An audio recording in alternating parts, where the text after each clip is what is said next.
Hello, this is Explain That. This is a tutorial on how to call anyone without showing your phone number, Android, mobile.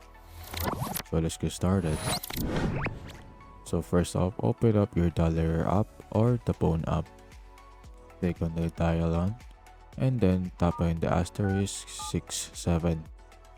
And then you just put out the number that you want to make a private call after the number.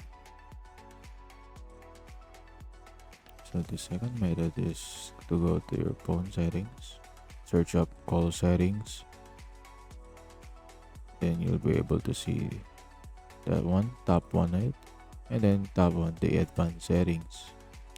So you should be able to see the caller ID. So if it's available, tap on it and just click on hide number on outgoing calls. For in this instance, it should be not grayed out or other TNC as well. So that's about it. This is Explain That, and that's how to call anyone without showing your phone number. If you found this video helpful, be sure to hit that like button, subscribe to our channel, and share it with your friends by notifying that bell as well. As always, stay tuned for more tech tutorials on Explain That.